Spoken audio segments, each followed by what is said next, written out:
So what can I say? I mean, ridiculous. These 2 weeks has been ridiculous. And well, are you aware of what the stars are doing? Oh, yes. Yes. When you are illuminated, when your light body is literally filled with soul energy, because it's amplified by the gamma and the photon energy, it's amazing how sensitive it makes you to everything, including looking at the sun, including being exposed to adverse weather. But more importantly, technology seems to cook. Right? It cooks. It like the phone in your hand, it cooks. The speakers, you can see them, the infrasonic sound wave around them. Normally you can't see that because that's not in our density of human experience, you know. So it's scaring the shit out of me, to be honest. You know? And it's like all of a sudden, my transmitter the channel is crystalline and it's completely open, and it's bouncing the sound waves and the vibration of those sound waves back and forth. So one day I wake up, my whole mouth is infected. Next day, we talked about that. You have issues with your gum and teeth as well.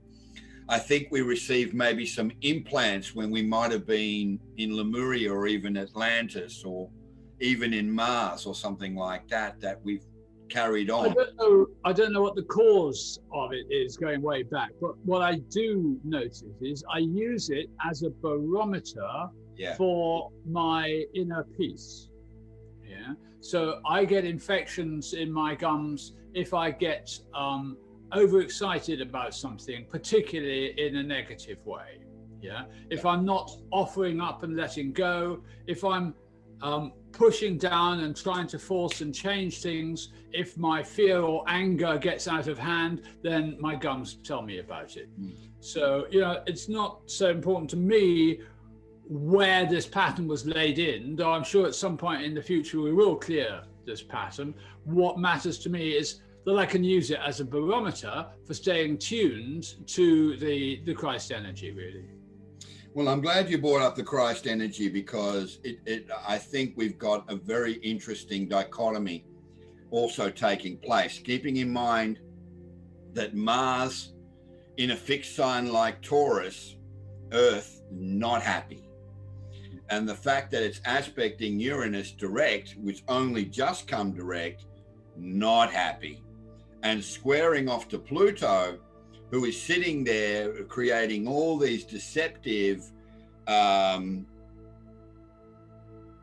layers. I'm feeling layers of this deception, kind of like when you collapse the function and it sort of jars into the timeline, if you know what I mean.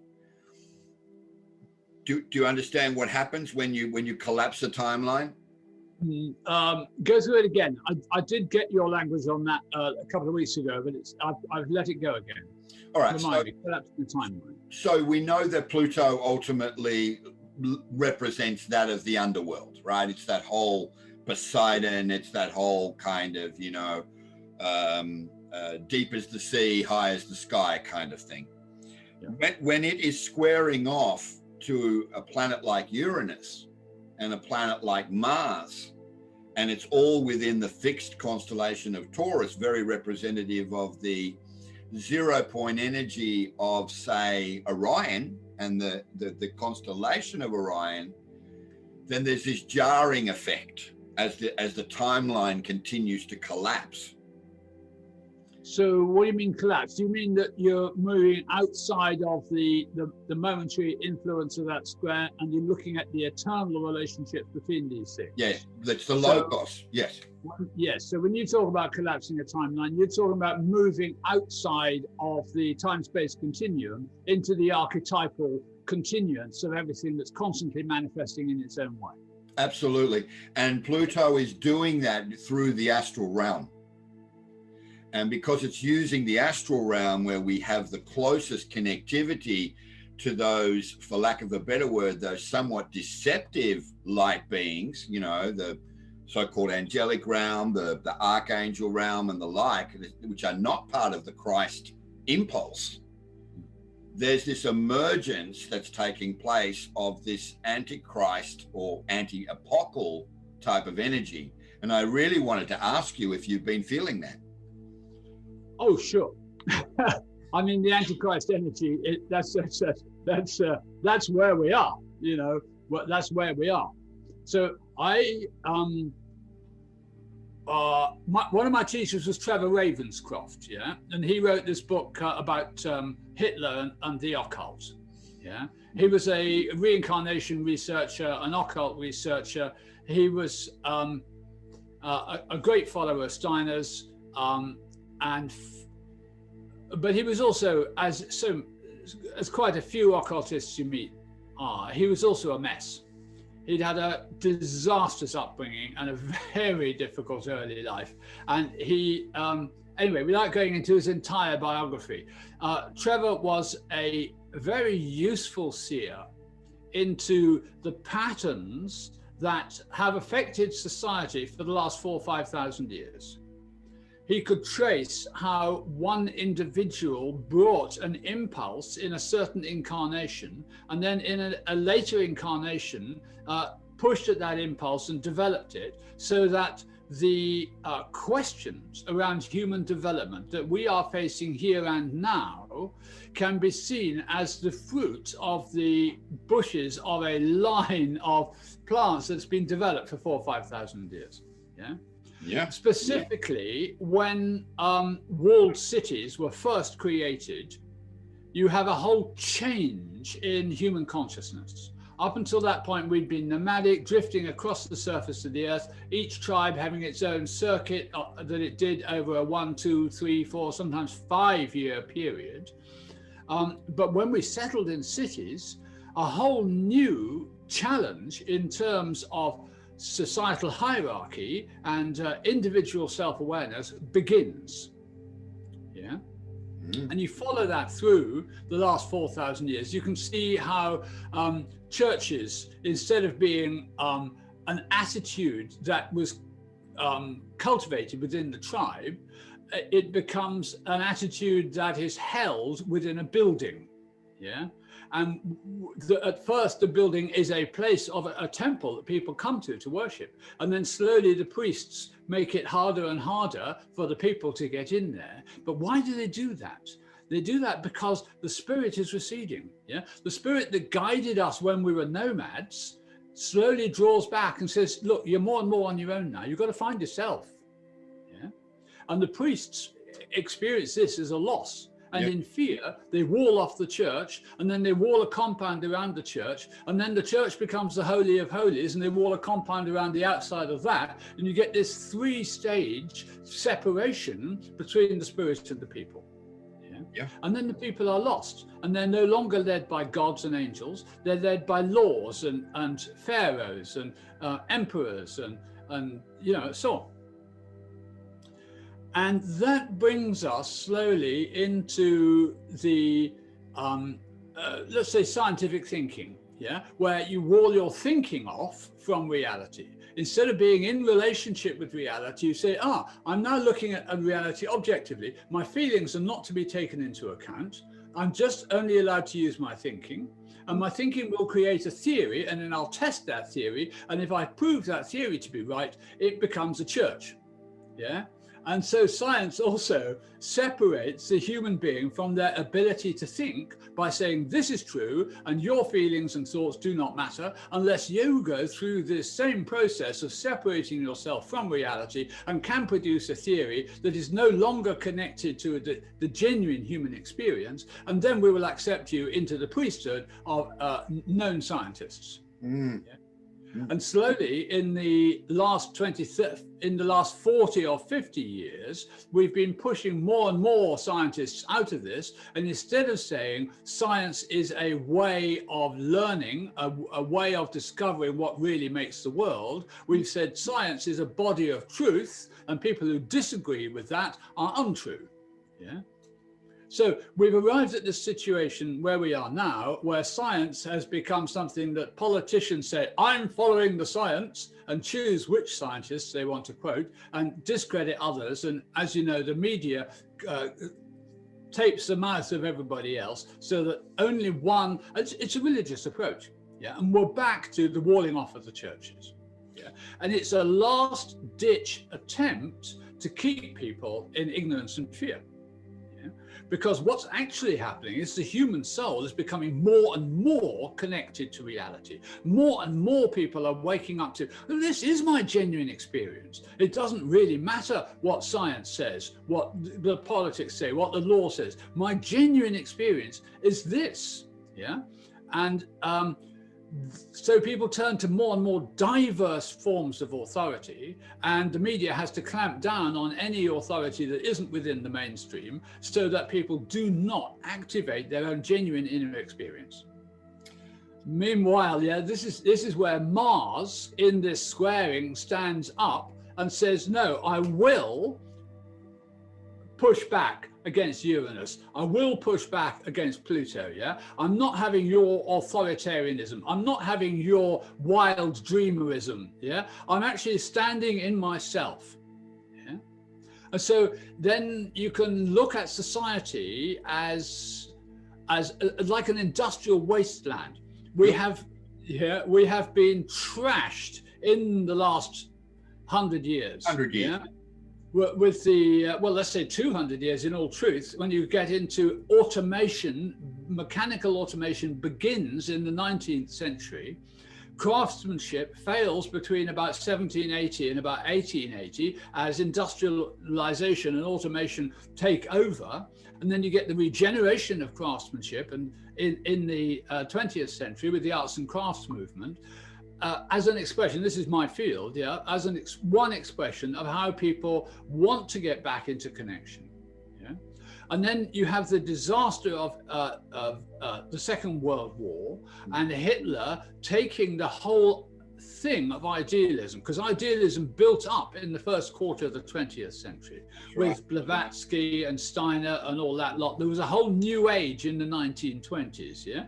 So in 1933, with the election of Hitler, you get this thing of, yes, we're going to be idealists. Yes, we're going to create a pure society. Yes, we're going to be in control of life and not drift this way and that, yeah? And you get this totalitarianism, which by the time it's defeated in 1945, has blackened the whole idea of idealism. Yeah? Idealism itself becomes tainted with totalitarianism.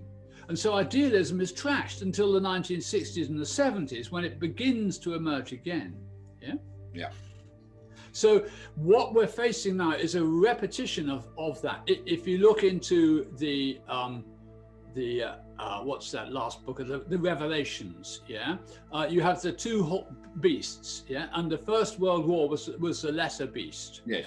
Yeah? Sorry, the Second World War was the lesser beast, which trashed idealism and tried to make it into a system for controlling and diminishing the human spirit instead of awakening it.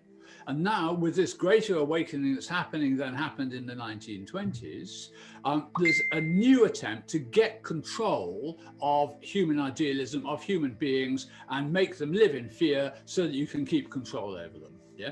But in the face of that, the industrial wasteland is being peopled with people who say, no, actually, my own experience matters. And when we stand up, we become trees in the industrial wasteland. Instead of leaning over in fear or running this way or that, when we stand up in our own experience, we become like trees, and there's a reforestation of society that is happening. Yeah?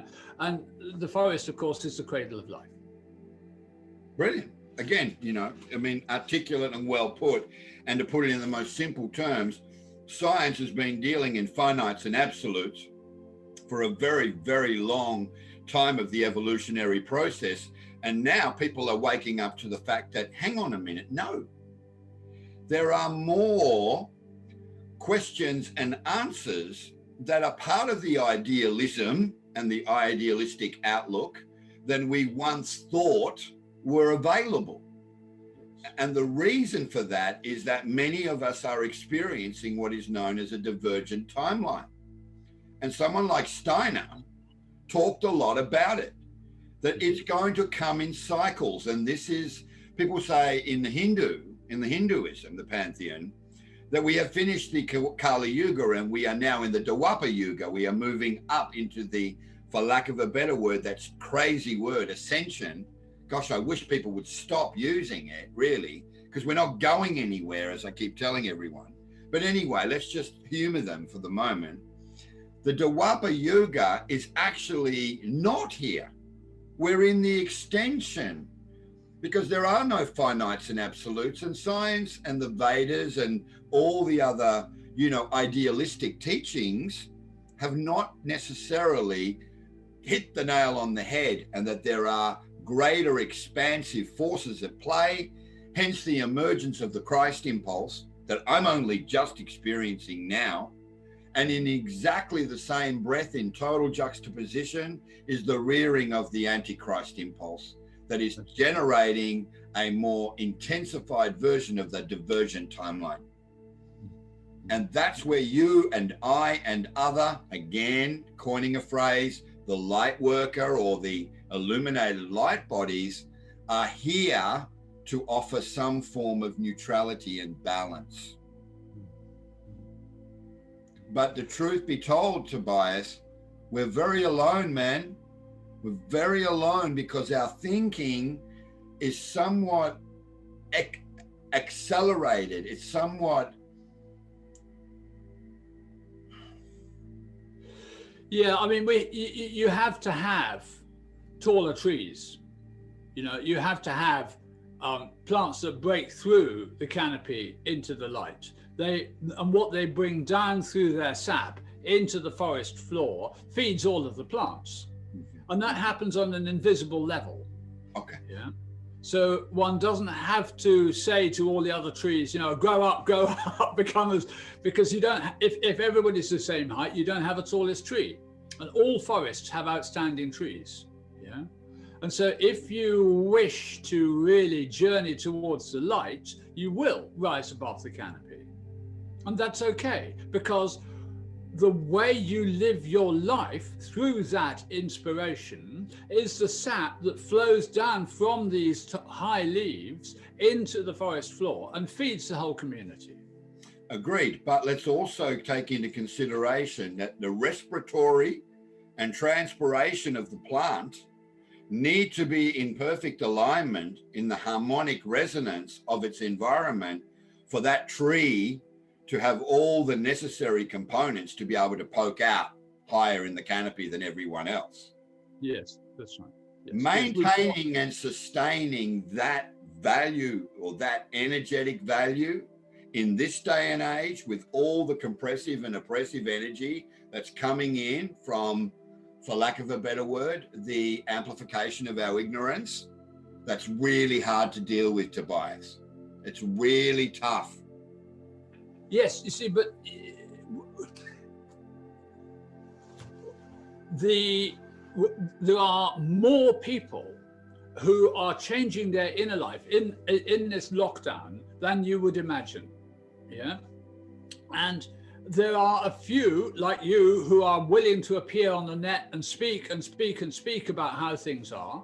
But there are many who are growing and changing and working on their own community. Yeah.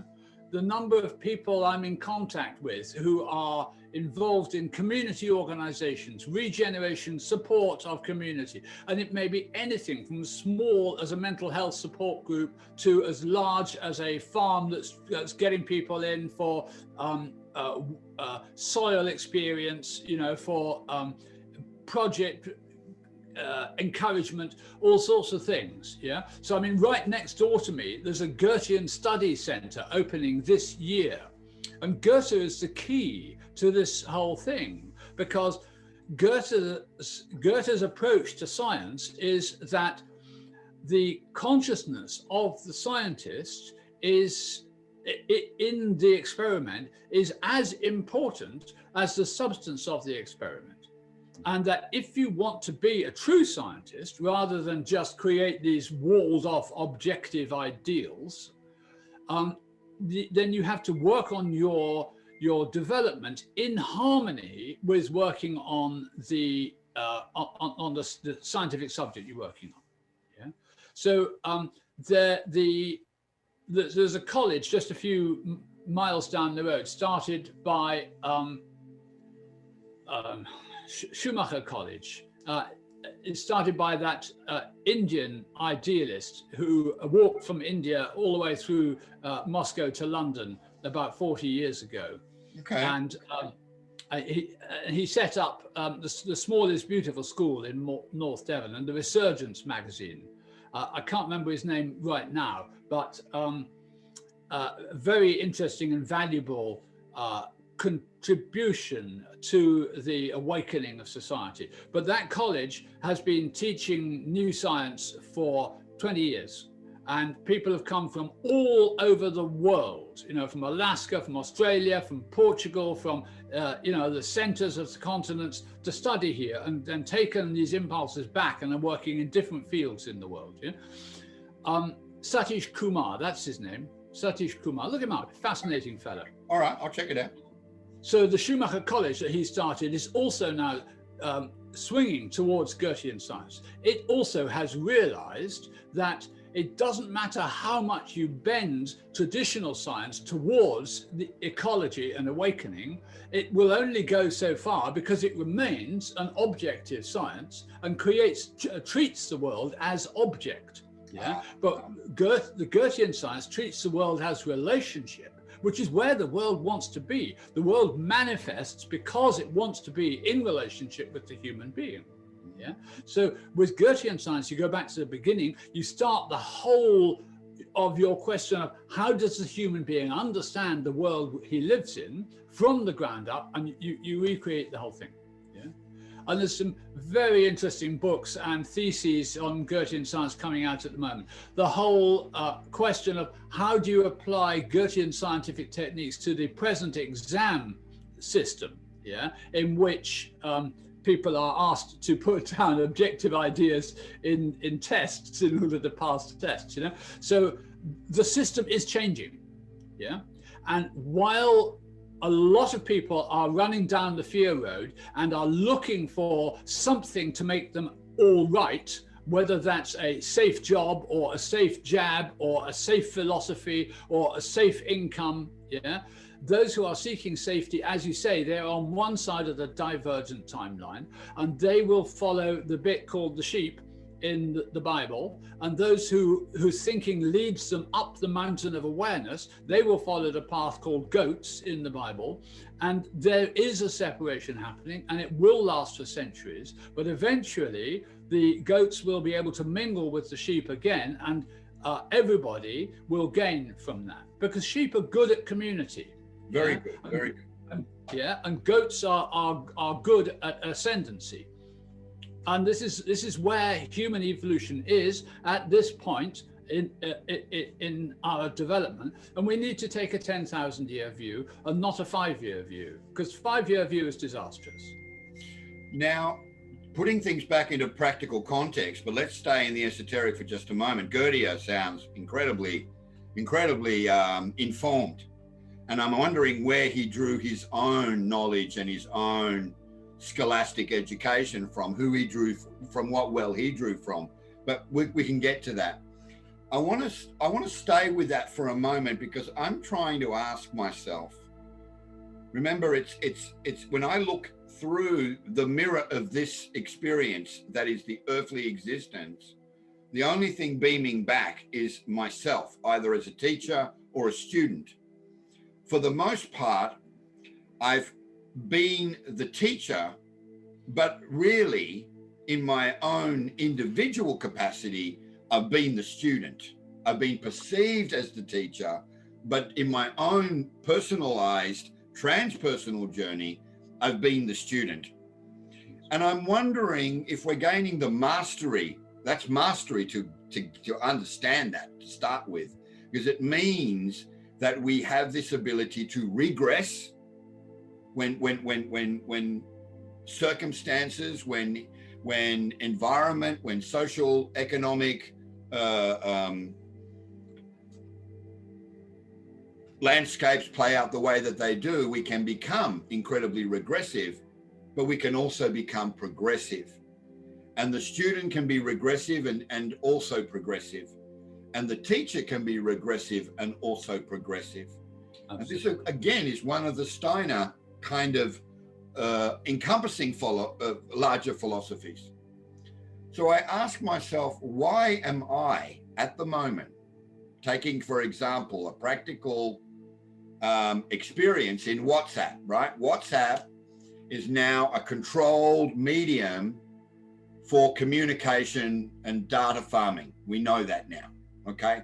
Even though every time you add someone new to your contact list, a big yellow disclaimer comes up saying you're protected, it's end-to-end encryption, no one's ever going to listen, and so on. I'm glad you're smiling because it's a joke, really. But people like us who disseminate information at a very high octave of frequency have to be careful, because it's a great way to peg our progress. So knowing that, all of a sudden, out of nowhere, all these people are emerging that are of a very low reverse consciousness. They aren't at a point where they are breaking through. They're still wrapped up in the fear of holding on to safety and security. And I ask myself, what is the universe trying to show me and at the same time teach me by exposing me to these individuals and asking me to support this lower form of human? What would be, keeping in mind what we've been talking about, timelines, emergences, immersive experience, what do you believe that that's heralding or even consolidating?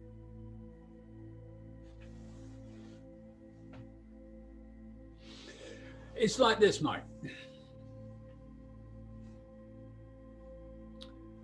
As a student, you are taking a candle to the teacher and saying, light it for me. Yeah, but it's your candle, and the wax is your work. The flame is then yours to tend. Yeah.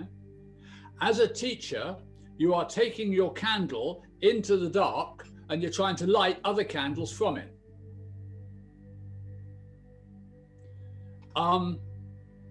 Right. As a goat, when we ascend into the higher levels of the mountain, it's very easy to no, how do I put this? I'm better with the tree symbol than I'm with the goat. So if you're an outstanding tree, yeah, and you put all your work into the top leaves, yeah, you have to draw the sap up even further to get there. Yeah. Did you know we don't actually know how the sap gets to the top of a tree? No. The capillary attraction and osmotic pressure are two techniques by which the cells push water upwards. Yeah. That explains a rise of about 30 feet. So a 60-foot tree, we don't know how the water gets up there. Loads of trees are 60 foot. Yeah. Some trees are 100, 200 feet. You know, there are trees in America that are 400 feet high. We've got no idea how the sap gets up there. Yeah. So there is inner work on a mystery level that has to be done to bring the sap from your roots up into the heights. Yeah, your top leaves.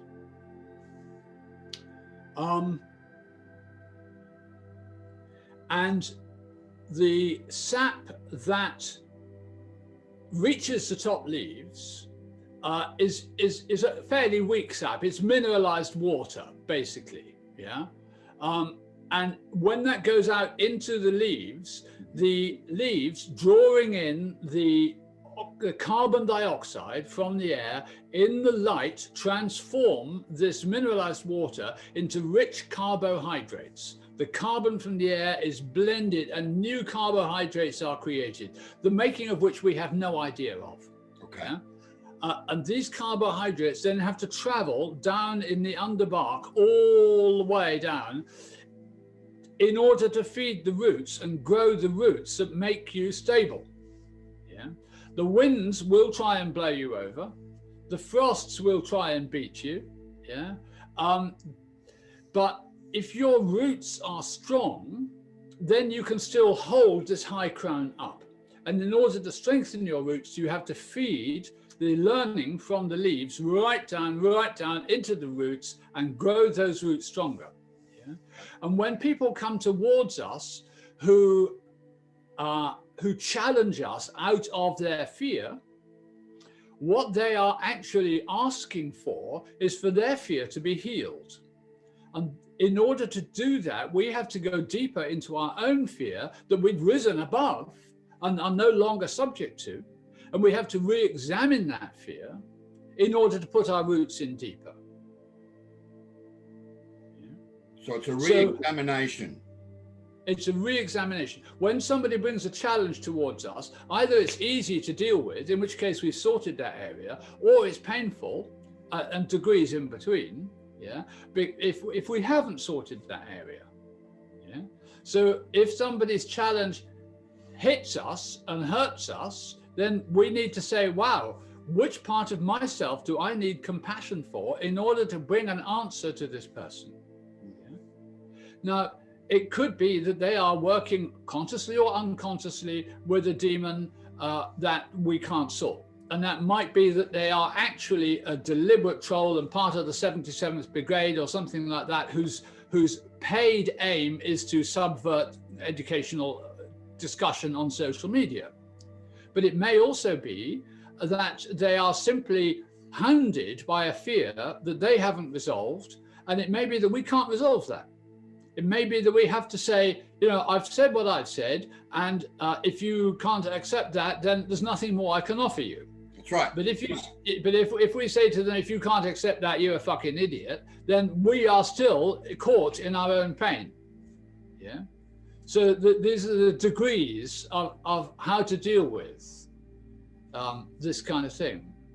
Well, this is the dichotomy we're talking about, right? That there's always a kind of it's a paradox in a way, because it means that there are so many alternatives to the one that is predictable, to the one that the mind circuit immediately draws comfort from and then acts upon it, right? Predictable formatting. Yes. Like a floppy disk, right? When a floppy disk goes into the drive, it goes into predictable formatting because it doesn't know any better. That's right.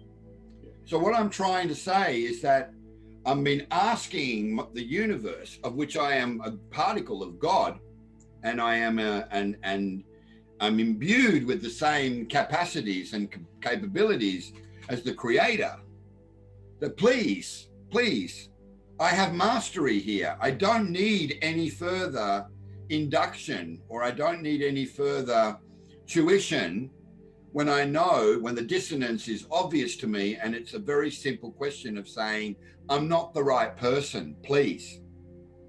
I don't want to make myself available to attach to this, even though Saturn, who is the father of curriculum, wants you to re-examine what you consider to be the slate of what that educational force is presenting itself as, because it's all some form of information or being informed about something.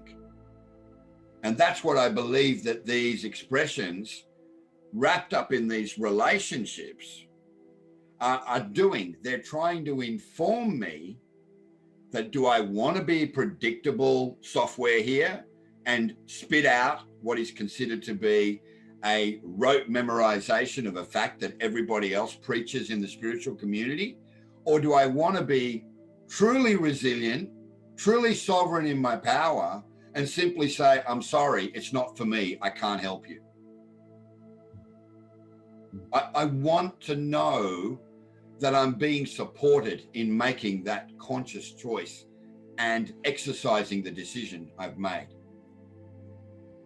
Well, yes, I would say that there are definitely times you have to do that. And of course, when you do that, you can't solve everything. You can't heal anybody. You can offer, and if they don't want to heal themselves, they don't need to take it up. Yeah. But what I see happening quite a lot in the spiritual community, rather than the truly spiritual community. I hear you. What I see happening quite a lot is people saying, well, if you don't understand me, it's just because you're not ascended. Or, well, if you can't understand that, you're just sick. Or, why are you attacking me with this? You're wrong. Whereas if you just say to somebody, yeah, I've given you the answer I can, and beyond that, I can't help you. And good luck with your search. And even if they come back with insults, and you just leave that behind, that's the way. That's absolutely. It's a good way to proceed. And I will say one more thing, because when you come from a practical standpoint, people throw this analogy I'm about to draw here in this conversation very much willy-nilly, very much kind of without thought. And what a lot of people in business, particularly high level business, say, it's a numbers game. Just like people in the spiritual community say, oh, it's just karma. Well, it's not, actually. It's you not dealing with trauma. It's you not dealing with shadow. It's you not dealing with the blackened heart that makes you reactionary in a negative way to everything that's going on.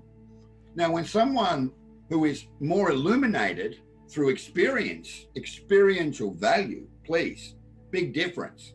We can experience something, but to experience something from a value point of view, where we draw a value from the experience, right, which helps us to grow, we can at the same time realize that it's not negative, it's not judging like so many would say, when you simply make a choice here, without this, none of this, just here, in your third eye or in your construct, I'm not going to attach to this. I'm not going to make myself available. I don't care what the planets in their infinite wisdom as the logos, their personalities are presenting. I'm not going to follow a predictable line. I'm going to follow my intuition. And my intuition tells me this is a lost cause and I don't need to waste my energy on it. That's all part of this thing of standing upright in your own experience. Now, everybody else is judging me for it. Everybody, right? Even those that are truly illuminated, truly aligned, truly, in 0 point. When I meet someone in 0 point where they're neither actionary or reactionary, but allowing their position to remain neutral, then like a butterfly, like a firefly, I gravitate and I fly into the flame and I want to rest there, want to rest there in the flame. But then for them to be able to sustain that, and for me or you to even sustain that and maintain that at a level of neutral buoyancy, we can find so hard to do because of all the things bombarding our singularity in any given moment. There is always a choice between action and non-action. And whichever way you go, it is a choice and not necessarily the right thing. There are many times when I've maintained my own peace by not acting, when it may have been more helpful for me to act. And there are other times when I have acted and lost my peace, when it would have been more helpful for me not to act. Yeah. So one can only steer one's ship through the storm and hope not to leave two broken paths behind one, And I think it's great because that creates closure for me straight away, right? Because I know that when you go into what's called a contemplative moment, when you close your eyes and you allow spirit to kind of guide you in the moment, then I also know that you're thinking more deeply about something and you're looking for a little bit of kind of support and guidance from something higher than you. So I think we've managed to find the closure of that. But now I want to turn the conversation into something a little bit more hidden, right? The Poseidon energy, the Pluto and the Neptune energy, that these benefic planets are now, he's got his trident out there and he's pointing at Chiron and saying, everyone on planet Earth is wounded right now. And they're not dealing with their woundedness. Why? Because they're so distracted by the physical world, the external influences, that they have no opportunity to be able to turn inward and find the peace that they're looking for.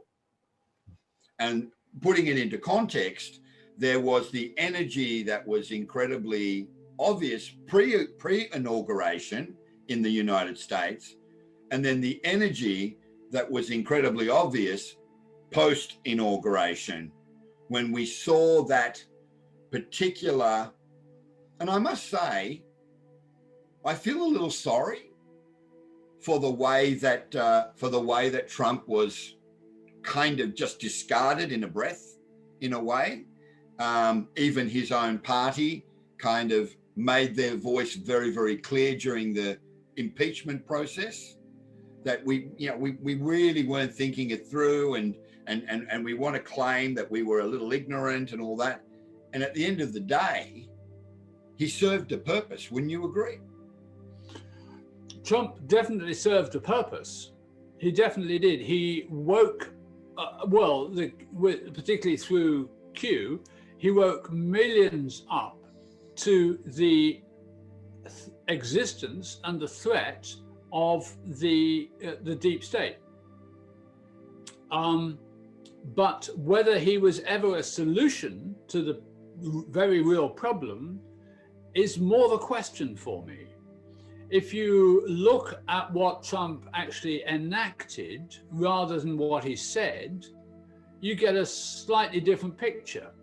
The way in which he sold off nature to commercial interests, the way in which he blocked society really into more of the haves than the have-nots. So he spoke to the have-nots. He actually blocked it the other way, and he divided it into colors more and more with his Chinese virus and no Muslims, more difficult for Muslims to get in. So though he's speaking healing, he's creating division. And though he's speaking building a positive future, he's destroying nature upon which that relies. Yeah? And these are typical actions of an Antichrist figure, though I don't think he is the Antichrist. No, I don't either. Good. So that you bring this, you sow division. Yeah. So hats off to the awakening. Hats off to the speaking out against vaccines.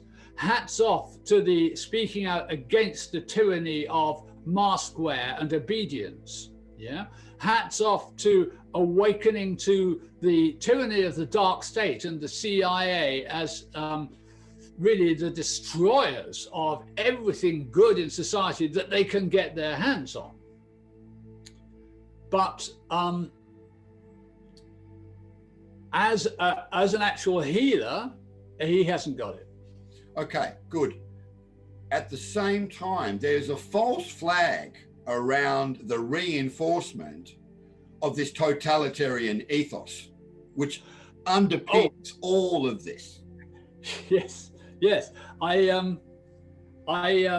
a conversation. Yes, there's a conversation. So what I think it comes down to, Mike, is this, that and you were talking about healing the wound. You were talking about awakening to our shadow side. Yeah. Within every human being, there is a split between what we think we can do and want to do and what we actually do. Mm-hmm. Yeah. Yep. And sometimes we can look at that and say, yeah, I wanted to do better there, but I didn't. And other times we look at it and we say, oh, but blah, blah, blah, blah, blah, blah, blah, blah, blah. Yeah. Mm-hmm. And when we do that latter one, when we gloss over, paint and varnish our actions so that they fit within our idea of what we think we'd like to be, what we think, what we want people to see us as, yeah, then we are using the same forces by which politics pretends there is no deep state. Yeah. So the process that's taking place in the individual, when we say, oh, I'm a nice person, and if you knew me better, you'd think I was a nice person, and the virtue signaling that goes on a massive level in society, the schism between that and our ability and willingness to face up to the fact that we are hungry, selfish, destructive beings who eat society and eat each other to make ourselves feel okay,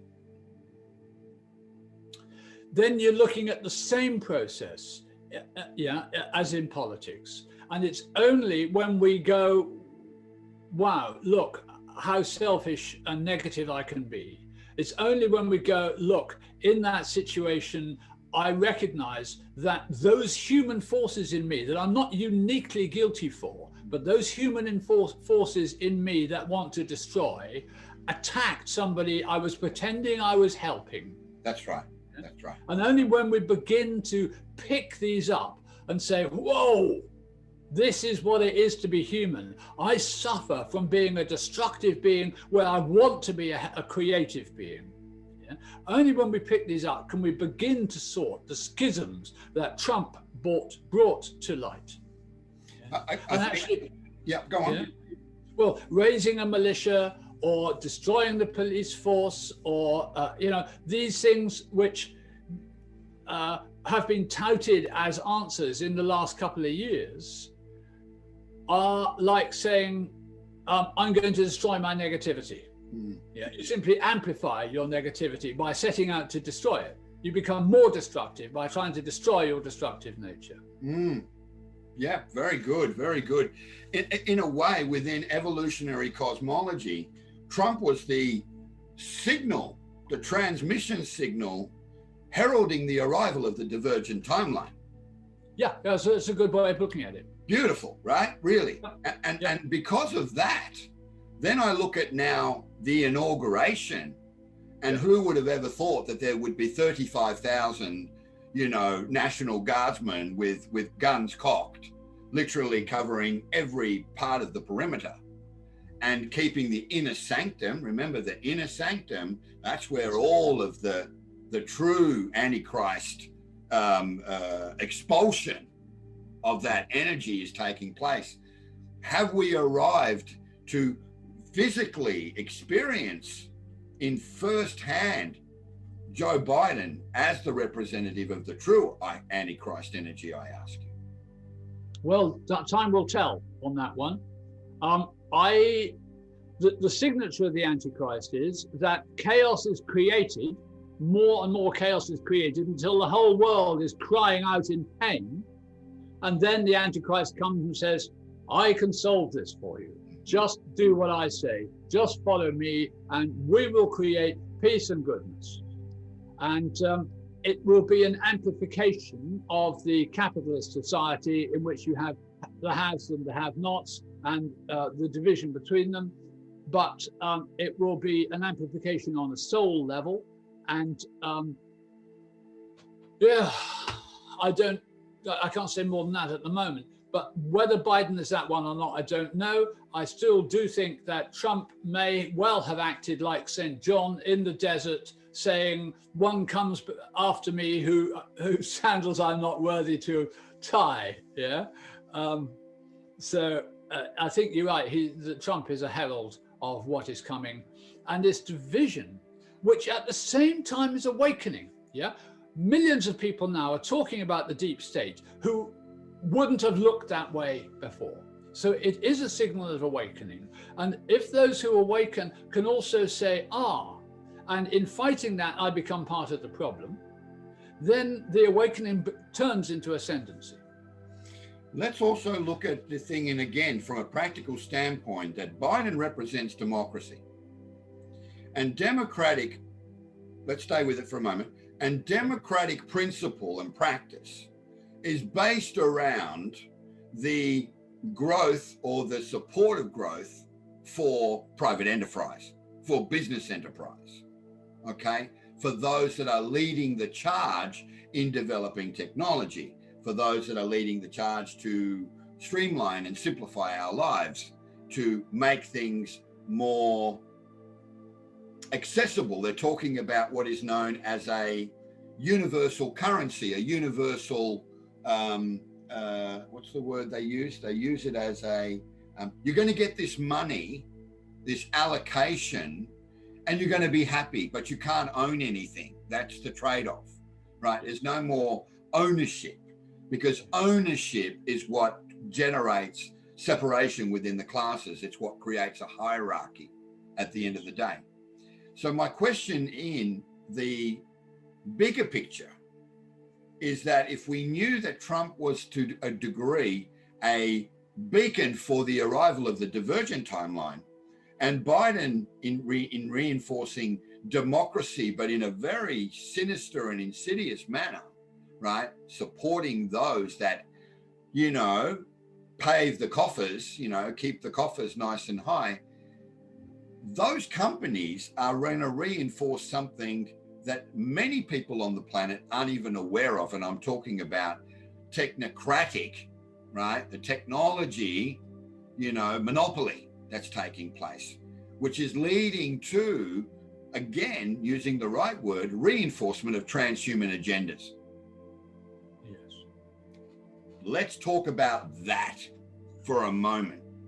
Because if someone came up to me from another country, right, not from Australia, not from my own flock, so to speak, but came up to me from another country and said, I've listened to this and I've watched this and I've drawn from this bed of knowledge and I've seen this, I've experienced these things, and it's really hard to continue to find what is the all-encompassing major root problem.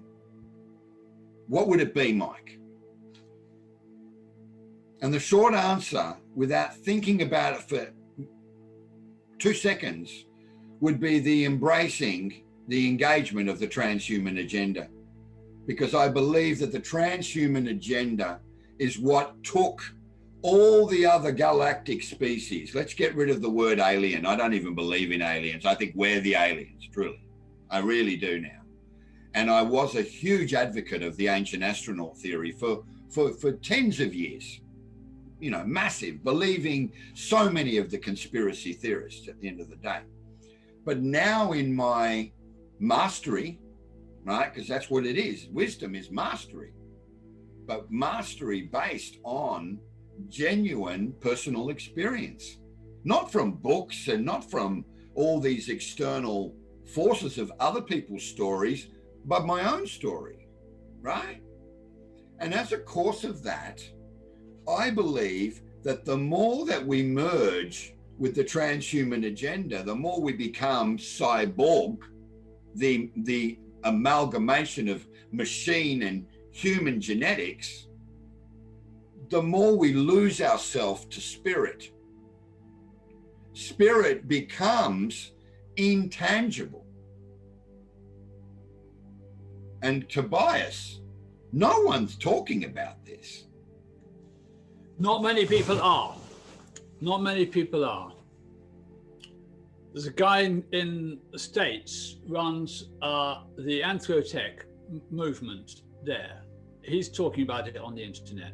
There are people in Scotland who are pioneers of the Anthrotech movement, humanized technology, and but they're not on the internet because they see the internet as part of the problem. An extension, absolutely. Yep. Absolutely. So Andrew is fairly exceptional in that he's working on the Anthro-Tech agenda as well as talking about it on the internet.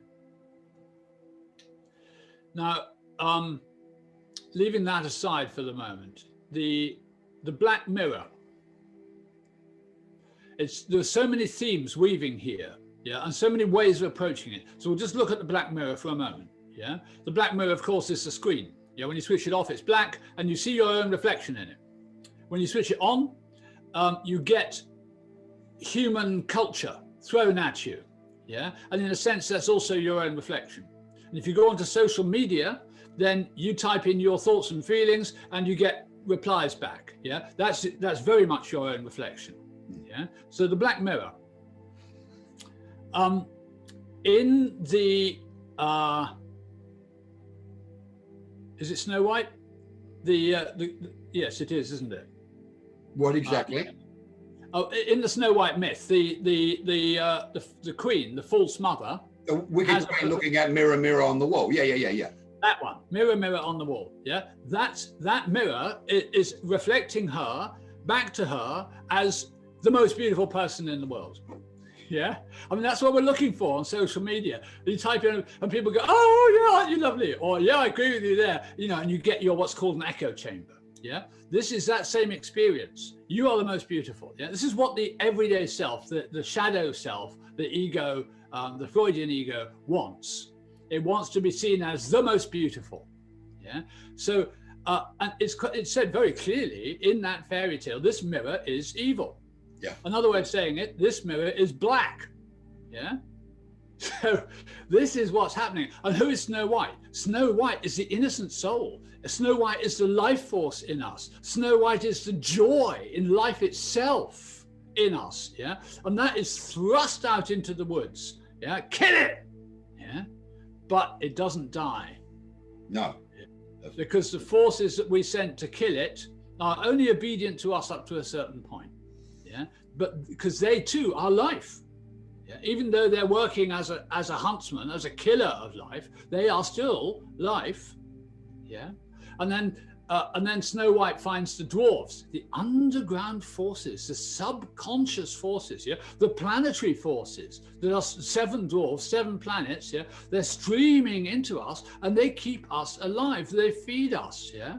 And the innocent life force in us feeds them and makes their life beautiful. That's what they want, yeah? They come back from work, from digging for beauty in the darkness, and we feed them. The life force in us feeds them a meal and makes them, it's all worth it, yeah? So that the Snow White is the beauty within the human being that is so needed in the world. The whole world is looking for that. Yeah, the planets themselves are streaming into the earth looking for that. Yeah, but when we, the false ego, the false mother, yeah, catch sight in the Black Mirror that this spirit is still alive, we go after it and we try and kill it again. Yeah, and eventually it's preserved in a glass coffin. You know, so we've got. The human spirit becomes a museum item.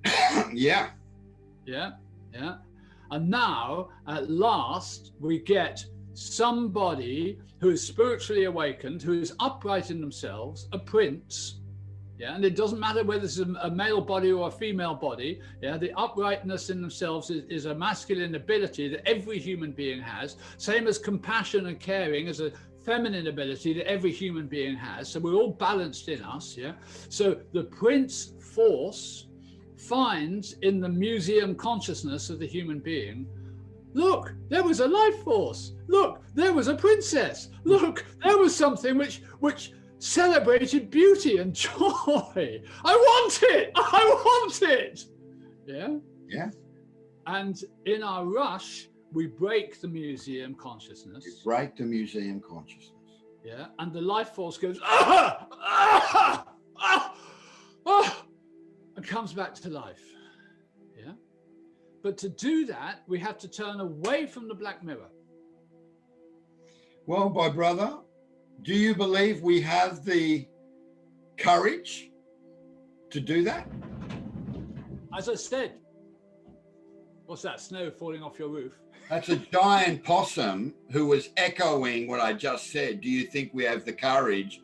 And ran across the roof as if it was going to leap off and commit suicide. A possum.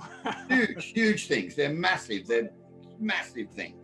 Wow. And it's up on my roof right now. And it loves to, if you didn't know, if you came here and you were in my home and you were asleep on the couch or in the bed or whatever, and that happened, you'd swear something was coming through the roof to get you. Wow. That's how frightening they are. Yeah. Right. But I'm used to them because it's summer. It's super hot, ridiculously hot. Every door and window is open, so everybody can hear what we're talking about, you know. But the thing is at the end of the day, they're hot as well. They're hot and bothered, and they want me to know that they're not having a good time at the moment. The possums. The possums.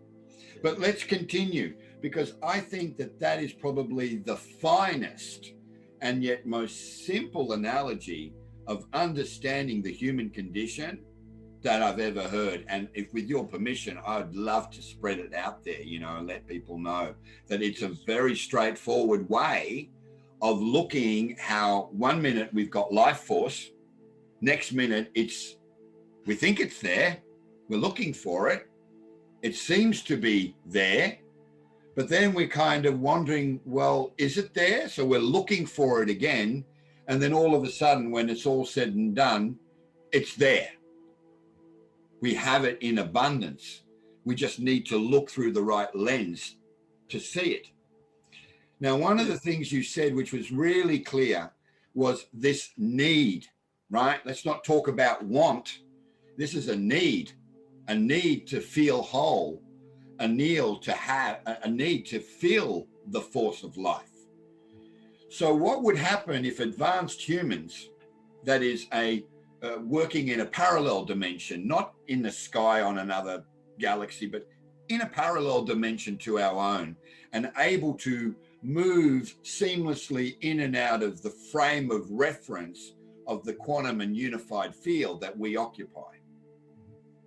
And they can see the joy that we have, because the more that they became transhuman, cyborg, the more they lost their touch with spirit. And with that went their emotional attachment, went their love of another, their compassion, their care modality. So they are desperate. They don't just want it from what we have, they need it in order to survive. Well, you're getting into another agenda here. But it's all relative to the Christ impulse. I haven't looked into the connection with, you're talking about the small grays, basically, aren't you? Sure. Yeah, I haven't looked into the connection between this approach to reality and the Christ impulse. We are surrounded by all the dimensions. Yeah, and some of these dimensions are light filled and some of them are shadow filled.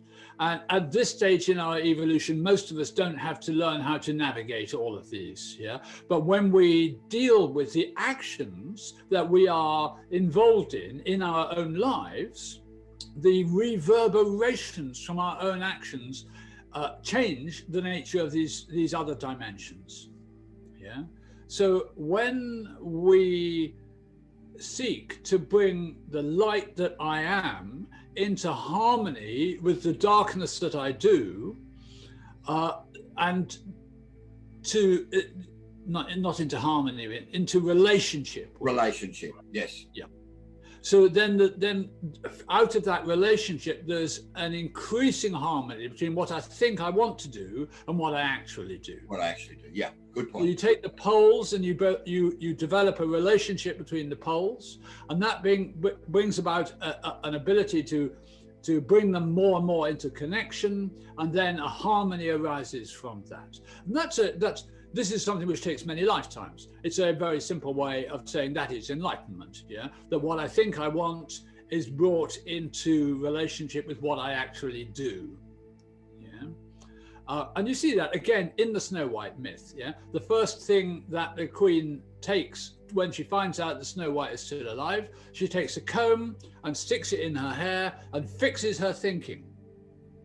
Yeah, and then she dies, the life force dies if the thinking isn't constantly regenerating. Her lovely flowing golden hair becomes tied up in a bun or whatever it is, yeah, and fixing the comb fixes the thinking, and she dies. And when the gnomes, the planetary forces, pull the comb out and the thinking is free again, she comes back to life. And the second time, it's ribbons to do up the bodice, yeah, and she fixes the feeling. Instead of breathing deeply, yeah, she becomes uptight like the Elizabethans were, you know, in their corsets, and can't feel things properly. And again, the life force dies, yeah, and the gnomes undo it, and the dwarves undo that, and she breathes again, yeah. But when that gets down into the will, and here we touch on transhumanism, yeah, when that gets down into the will, and we eat you see, the will is the digestion, our actions and our digestion. The digestion is the symbol of what we do in the world, yeah? And you understand that in the digestion, we destroy everything we take in, yeah? There isn't anything we eat that we don't destroy. And by the time we're finished with it, it is feeling shit, yeah? And then as soon as we've made shit out of the beauty we take in, we chuck it away. We chuck it away. We chuck it away, and this is the negative side of the human being that we have to come to terms with, yeah. And this is where she gets stuck. She gets impounded. She gets compacted, yeah. And she can no longer chuck it away. She can no longer digest it, yeah. And we have to learn to breathe and to have free-flowing thinking right down into our digestion, so that our actions don't come out of our destructive nature, but come out of our willingness to breathe the air that is everybody's, and our willingness to think the light that comes from the myriad lights of the sky. Yeah? And when we stand up in our uprightness as human beings with free thinking, free feeling, and more conscious action, then we go forward as human beings, yeah. And whenever we act on that, whenever we work towards that, there's on my website, there's an article, The Pendulum of Awareness, yeah. And if you seek out the Pendulum of Awareness, there are 7 simple steps that you can practice, one for each day, yeah, that bring these forces into harmony with each other. Just take us through the 7 steps real quick. Sure. So very simply, the first step is to realize that my primary responsibility is to care for myself. If I don't care for myself, I can't care for anybody else. But when you realize that caring for yourself is body, soul, and spirit, yeah, you realize that just eating and relaxing isn't enough. Yeah, you have to care for your soul. You have to take in cultural activity, social activity as well. Yeah?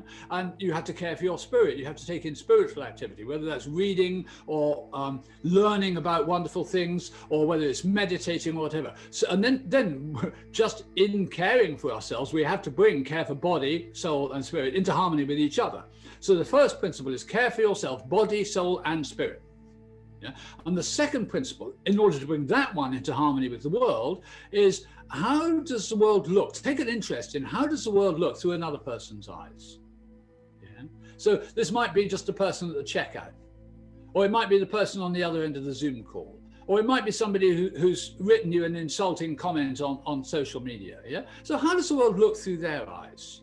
And the world, of course, is predicated on what they think themselves to be. So how do they look through their own eyes? Yeah. So to take an interest in that is the second principle.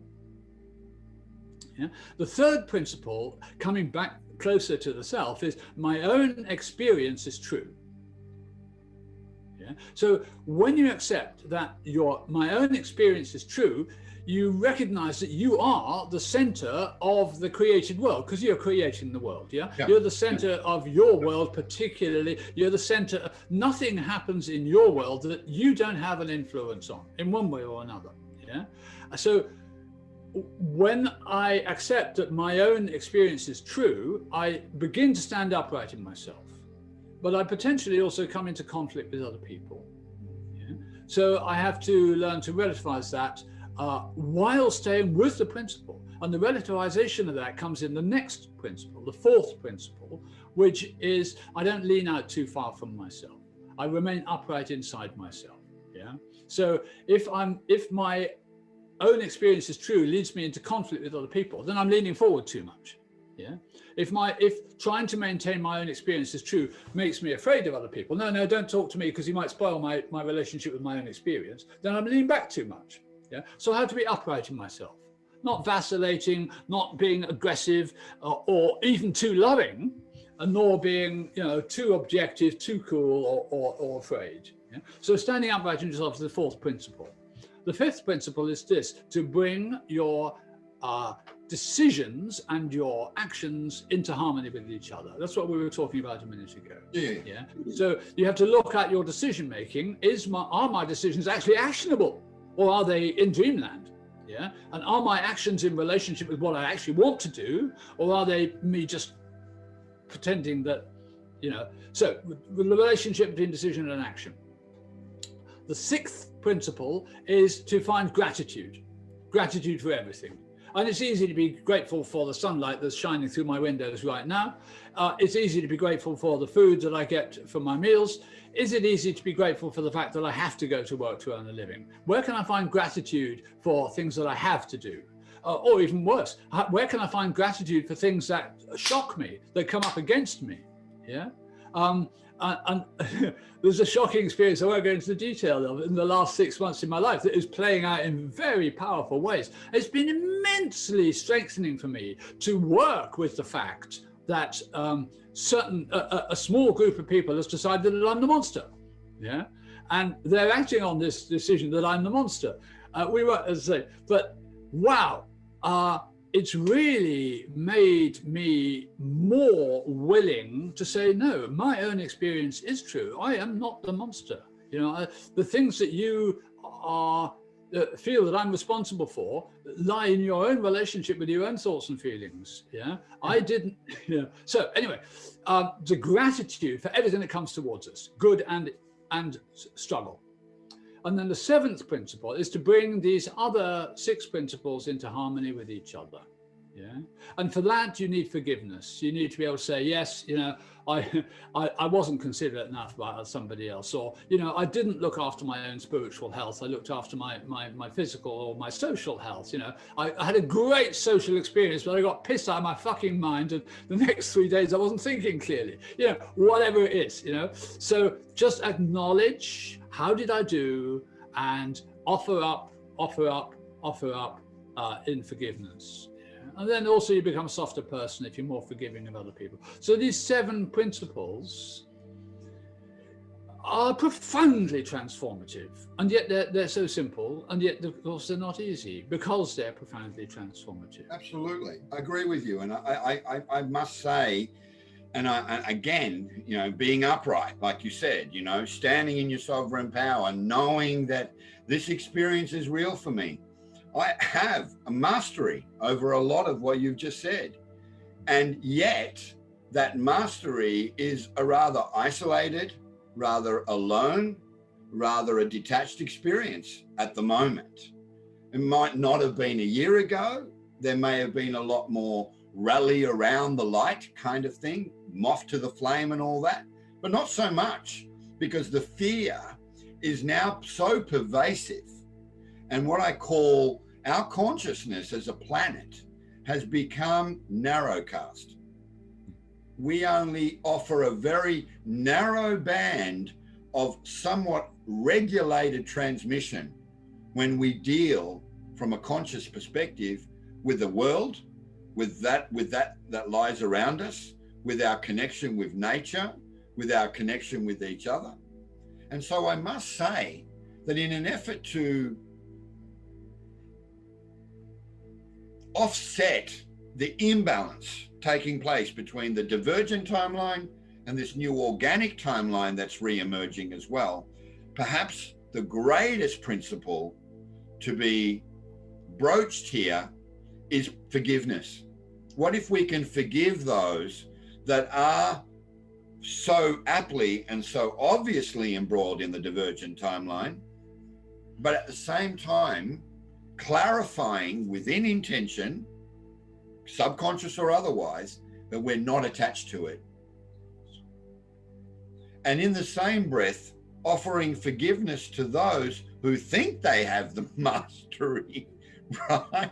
How many people do you know are running around going, I'm the master, I have mastery, and really don't even understand that it's got nothing to do with a master-servant relationship.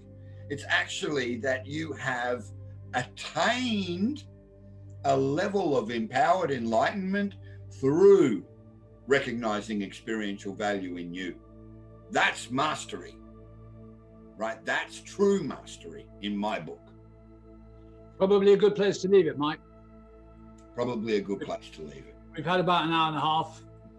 And you got to say, we really do explore some wonderfully diverse and complex matter, right? Yeah. At the end of the day, I will say thank you, because the occult principle that you can't give except in answer to questions is very beautifully met when you have such profound questions and questions that you've held and developed very nicely.